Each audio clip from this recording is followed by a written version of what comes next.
Beberapa bulan lalu, tepatnya bulan Juni tahun 2019, setelah Lebaran Idul Fitri, biasanya Tanu, sebut saja namanya seperti itu. Dia adalah anak yang mempunyai hobi naik gunung bersama teman-teman komunitasnya. Tanu adalah anak komunitas pendaki gunung RAS 1910 berada di daerah Jakarta Timur. Beberapa gunung sudah pernah ia daki bersama komunitasnya. Sudah menjadi tradisi di keluarga besar Tanu setiap Lebaran berkumpul bersama keluarga dan kerabat di tempat Abah, kakeknya Tanu yang berada di Kuningan, Jawa Barat. Malam itu, pesan WhatsApp masuk dari Sigel di dalam handphonenya Tanu. "Nu, lu masih lama di kampung?" "Kenapa emang?" "Bete gue ini di rumah. Naik gunung yuk, mumpung libur Lebaran masih lama." "Mau kemana pengennya?" "Pengen ke Gunung Salak. Gue kan belum pernah ke sana." "Ya udah, besok pagi gue balik Jakarta. Ajakin yang lainnya ya, bro." "Oke." Singkat cerita, Tanu telah pamit pada orang tuanya dan juga kerabatnya yang lain untuk pulang duluan ke Jakarta. Saat sang surya hendak pergi menjalankan tugasnya, seharian Tanu bersama teman-temannya sedang asik berdiskusi tentang keberangkatan ke Gunung Salak esok pagi. Teman-teman Tanu yang akan pergi ke Gunung Salak ada 8 orang, termasuk dirinya dengan personil Irfan, Sigel, Esa, Iwan, Nurul, Manung, dan Ipal.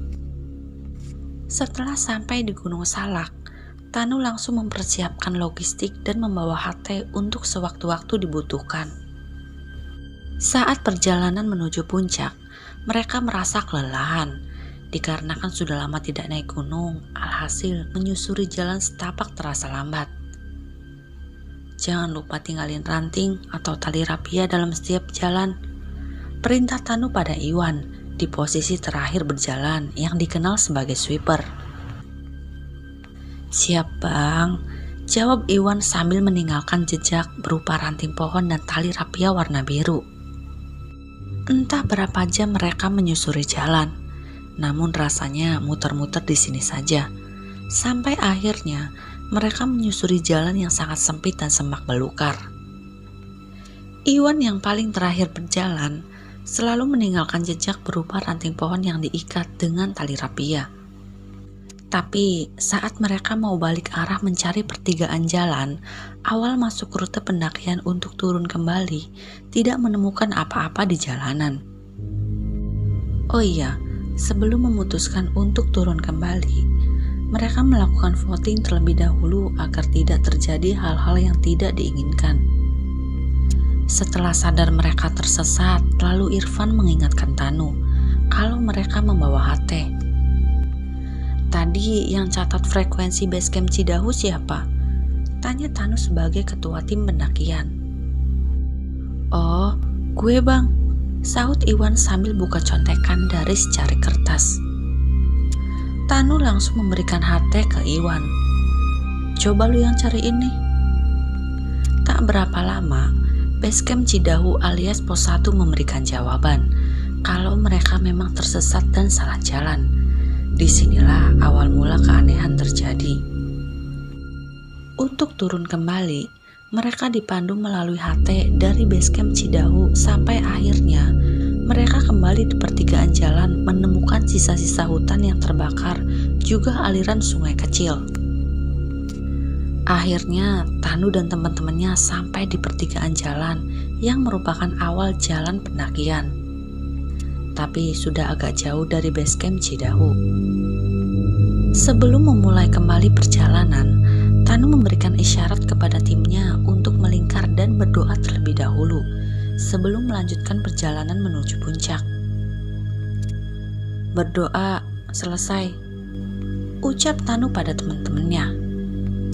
Gunung Salak, kecil-kecil cabai rawit, merupakan gunung di daerah Jawa Barat, tepatnya di daerah Pasawahan, Sukabumi. Bagi para pendaki pemula, sangat dianjurkan untuk bisa menaklukkan gunung ini karena landai dan treknya yang menantang. Sebenarnya untuk mendaki ke Gunung Salak, para pendaki bisa memilih lewat 3 jalur. Ada jalur Cidahu, Pasirengit, dan jalur Cimelati. Jalur Cidahulah yang sering digunakan para pendaki. Begitupun Tanu dan teman-temannya lebih memilih lewat jalur pendakian Cidahu. Sang surya mulai menua. Mereka terus berjalan melewati jalan setapak, dikelilingi dengan pohon-pohon tinggi di sisi kanan dan kiri. Burung berkicau bersautan seperti berirama. Tak lupa Tanu meninggalkan jejak ranting dan tali rapia biru agar tak salah arah seperti perjalanan sebelumnya. Maklum saja, dia adalah ketua tim pendakian dan membawa 7 teman yang ketiga dari mereka masih kelas 2 SMK, yaitu Nurul, Esa, dan Iwan. Nurul sebenarnya anak baik dan tidak banyak omong. Namun sayang, penasarannya dengan Gunung Salak membuat dia selalu bertanya di mana pohon salak berada. Dia pun bertanya pada Tanu yang sudah 3 kali mendaki gunung tersebut. "Bang, lu udah 3 kali kan naik gunung ini?" Tanya Nurul penuh penasaran dengan tengok kanan kiri mencari pohon salak. "Iya, emangnya kenapa?" "Mana pohon salaknya sih? Kagak ada kayaknya. Namanya aja salak. Sampai turun lagi belum kelihatan pohon salaknya." "Udah, yuk lanjut lagi. Jangan lupa berdoa terus dalam hati ya," imbau Tanu kepada teman-temannya. "Alhamdulillah, trek yang kita lewati bener. Semoga masih belum kelelahan saat sampai di atas." Lirih Tanu dalam hati menenangkan dirinya sendiri. Tiba-tiba saja, saat memasuki waktu maghrib, mulai kembali peristiwa aneh terjadi. Irfan yang semenjak sore kelelahan, namun ia sangat ingin kembali melanjutkan perjalanan dengan kondisi gerimis. Tak lama, Sigel juga ikut berkomentar untuk sekalian mendirikan tenda di tempat itu juga. "Ah elah, udah lanjut lagi bang. Ngapain sih berhenti lagi?" ucap Irfan pada semuanya. "Lu itu udah kelelahan dari tadi. Jalan aja paling lambat. Malah kami yang pelan-pelan nungguin," timpal Manung sambil memeragakan jalannya Irfan. "Masa? Salah lihat kali lu. Orang gue jalannya cepet begini." "Bang, sekalian aja mendirikan tenda di sini. Paling di atas juga sama konturnya begini." "Di sini konturnya kurang datar. Kita cuma bawa 2 tenda loh, buat kapasitas 6 orang. "Alah, sok lu petantang petenteng. Baru ke Gunung Salak 3 kali juga, kayak paling bener aja." "Iya, emang. Terus kenapa? Masalah buat lu? Lu mau di sini silahkan. Kami semua masih lanjut perjalanan nunggu gerimis reda," hardik Tanu dengan pongahnya. Tanu yang rasa cukup berpengalaman sebagai ketua tim yang pernah mendaki Gunung Salak ketiga kalinya, tidak ingin mendirikan tenda di situ. Selain bukan tempat yang biasa dirikan tenda, juga kontur tanah yang terlalu bergelombang. Apalagi areanya sangat sempit untuk mendirikan tenda yang berkapasitas 6 orang. Sedangkan mereka hanya membawa 2 tenda saja. Debat pun tak terhindarkan. Hingga akhirnya mereka melakukan voting dan memasang flashlight di situ yang diikatkan pada pohon satu dengan pohon lainnya. Flashlight semacam terpal, namun bahannya lebih ringan, biasa digunakan untuk berteduh jika para pendaki sedang kehujanan. Setelah perdebatan itu, mereka terdiam 1000 bahasa, tak bergeming sedikit pun, seakan menikmati hujan angin yang deras juga gelapnya malam. Hanya ada lampu senter kepala yang menemani mereka. "Woi, kalian pada kenapa? Capek apa lapar?" "Dua-duanya bang." "Ya udah, kita istirahat aja dulu di sini. Waktu juga udah maghrib nih. Ngobrol lah sambil seruput kopi atau teh. Jangan pada diem aja. Kalau lapar, kedinginan, dan kelelahan, takutnya hipotermia. Yuk bikin teh dan ganjel perut dulu di sini." Saat sedang ganjel perut tersebut, kondisi cuaca yang tadinya gerimis malah menjadi hujan angin. Tanu menyuruh teman-temannya untuk terus berdoa agar mereka dimudahkan sampai ke puncak, kembali selamat sampai rumah dan hujan mereda. Sayangnya hujan tersebut malah semakin deras tak kunjung mereda.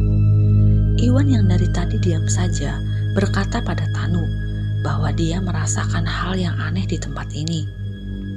Namun dia tidak ingin menceritakan kepada yang lain. Saat melakukan perjalanan ke puncak, Tanu atur sedemikian rupa karena penerangan yang minim dengan urutan tim dari depan ke belakang. Nurul, Esa, Irfan, Ipal, Sigel, Manung, Iwan, dan terakhir Tanu. Setelah hujan mereda, saat pukul 8 malam, mereka melanjutkan perjalanan kembali. Iwan yang sejak tadi merasakan keanehan memberikan informasi pada Tanu pelan-pelan sambil berbisik karena takut kedengeran sama teman yang lain. Iwan seperti mematung tanpa ada kata-kata yang keluar dari mulutnya. Begitupun teman-teman Tanu yang lain. Iwan yang sejak tadi mengalami keanehan saat sampai di tempat tersebut. Dia mendengar ada suara kereta kencana, suara gamelan, dan seperti ada banyak orang memenuhi tempat itu. Kayaknya letak gunung ini jauh dari perkampungan deh. Tapi kok ada suara gamelan kayak orang hajatan. Padahal ini udah di ketinggian 1000 mdpl lebih, batin Iwan. Bang, lu jangan nengok ke belakang. Emang kenapa, Wan? Tepat di belakang lu ada yang ngikutin kita. Pantesan dari tadi bulu kuduk gue merinding. Tapi karena penasaran, akhirnya Tanu memberanikan diri mengambil kerikil kecil dan melempar ke belakang. Dan ternyata benar apa yang dikatakan Iwan. Ada suara orang berdaham di belakang Tanu. Oke, uji nyali banget nih gue. Bawa anak orang lagi. Fokus Tanu, lu harus tetap tenang dan jangan terbawa suasana ini. Kembali Tanu menenangkan dirinya sendiri. Mereka berjalan selama 30 menit dari tempat yang tadi berteduh. Tidak tahu di AM berapa memutuskan untuk mendirikan tenda dikarenakan waktu sudah menunjukkan jam 9 malam. Saat tenda 1 telah berdiri, tinggal sisa 1 tenda lagi yang akan didirikan. Namun si Nurul mengatakan pada Tanu agar jangan membuat tenda di situ. Bang, jangan buka tenda di tempat lu berdiri. Ini kan tanahnya datar, Nurul. Emang mau di mana lagi? Itu ada 2 orang duduk di situ. Sedangkan Tanu tidak melihat apa-apa. Di sana hanya tanah datar cukup untuk 1 tenda berkapasitas 6 orang. Juga ada batu kecil pipih. Udah, gak apa-apa. Toh kita gak ganggu mereka. Bismillah aja. Mereka tidur untuk mengistirahatkan badan yang telah kelelahan. Iqbal terbangun saat jam 1 dini hari dikarenakan haus pengen minum. Dan pada saat yang bersamaan, Iwan mendengar ada orang ngobrol di luar tenda. Karena dia berpikir itu tenda sebelah, akhirnya Iqbal tidur lagi. Berisik amat sih, jam segini masih pada melek aja, batin Iqbal.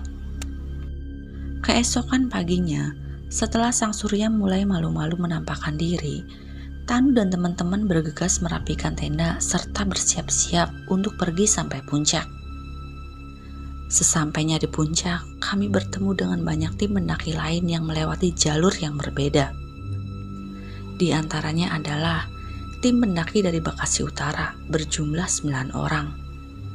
Karena Tanu penasaran, dia bertanya pada salah satu anggotanya. Bang, semalam hujan angin ya?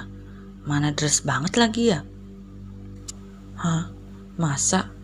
Nggak hujan bang, malah cuma gerimis kecil aja, nggak ada angin kencang. Ucapnya dengan penuh penegasan juga sambil mencolek teman yang lain untuk mengiyakan kalau semalam cuma gerimis kecil. Teman satu tim dengan orang yang Tanu tanyakan pun menjawab bahwa tidak ada hujan deras disertai angin seperti dikatakan Tanu. Alamak, berarti semalam kami beneran diikutin. Singkat cerita, di saat sampai di base camp Cidahu, itulah Iwan bercerita bahwa di saat hujan deras disertai angin, Iwan mendengar suara kereta kencana lewat, seperti banyak suara orang yang sedang berlalu lalang. Ada makhluk lain yang mengikuti kami dari belakang dengan suara berdehem beberapa kali. Juga ada orang ngobrol di luar tenda saat mau memasang dan saat mereka telah tertidur.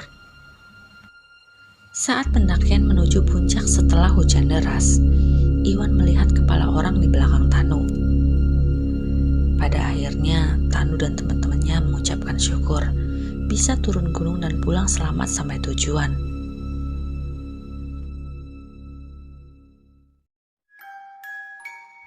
Jika kalian ingin berbagi cerita kepada kami, silahkan DM ke Instagram atau email kami yang ada di kolom deskripsi.